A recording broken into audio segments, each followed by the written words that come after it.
Here at Ramsey is the lovely Murex Park with its avenues of flowers, subtropical plants, shady palm trees, and the 12-acre seawater yachting lake where it is fun to be becalmed. Nature has done her part lavishly in providing Ramsey with a superb setting. The magnificent bay extending in no less than a 10-mile crescent of sun-dappled sea.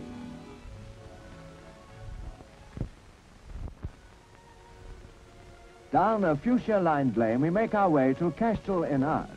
Megalithic stones stand here gaunt against the sky. Once the burial place of prehistoric man, they are one of the unsolved puzzles of history. Wherever one chooses to look, there are typical Isle of Man scenes and cameos. Here they are played out against the background of Mackle's lighthouse.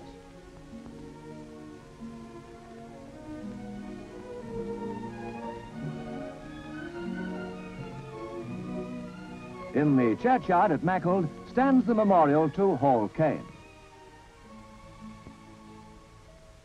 Slumbering in the deep solitude of the hills he loved so well.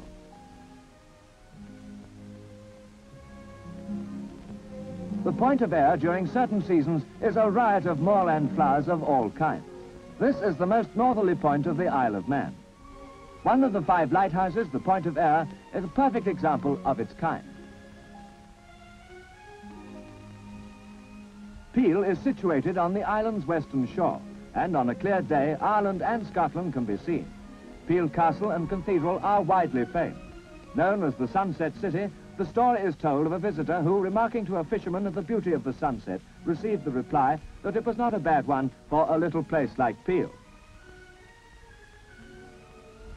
Here is to be found the home of the kipper, and the unloading of the herring catch is a familiar sight. The fish are brought from the boats to the kipper yards, and there are 4 baskets of fish to the cran. Mainly from Scotland and Northern Ireland come the folk to work in the kipper houses, and this is the end product for which the island is justly famous. Starting work each morning at 6 o'clock, the herring gutters with bewildering dexterity prepare the fish for smoking.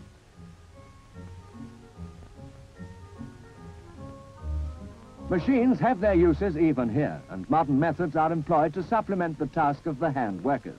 The herrings are put into their respective slots and travel along until they emerge at the other end, completely clean and ready for the brine baths.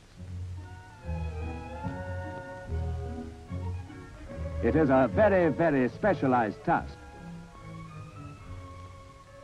After immersion in the brine, the herrings are hung on tenterhooks, and who hasn't at one time or another been on those? Fires of oak wood are lit in the smoke houses or kilns. The fires must never blaze, only smoulder. This man smokes kippers. He places sticks of herring on racks within the kiln, where they are carefully watched for up to 12 hours until they are literally done to a turn. In each house there are in the region of 5,000 to 6,000 herring hanging at the same time, and here smoking is permitted. Mainly for export, other fish are packed between layers of salt. Talk about packed like sardines.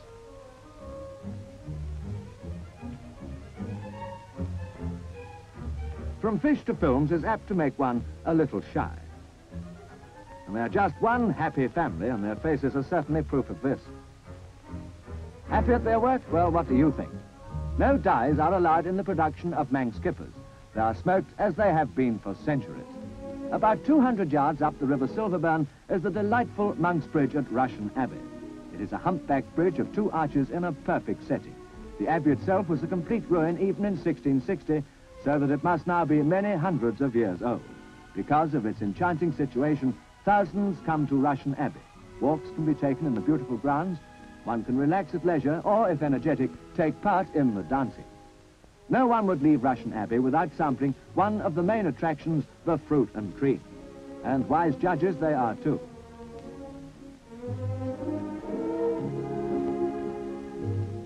Craignish is a picture postcard village, said to be the most Manx of all villages in Man. The scenery around it is wonderful. Harry Kelly's cottage is a museum containing some of the most interesting relics of the island's history. So on to Port Erin, a beautiful though unspoilt town of 1,200 people. Here they say that every house is within sound of the sea, and most are certainly within sight of it. Formerly a small fishing village, it still has its whitewashed cottages on the shore, the harbour rails are hung with fishing nets and the quays strewn with crab and lobster pots. Port Erin is a resort looking out across a sheltered bay to the open sea.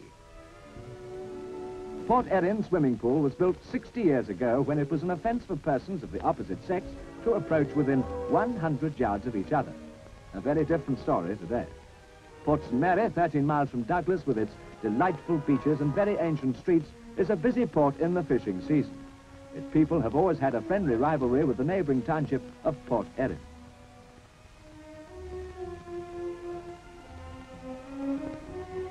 The Calf of Man lies half a mile off the southwestern coast. Separated from the mainland by the Sound, through which races a dangerous tide, there is only one landing point, and the islet, occupied by a single family, is the property of the Manx National Trust.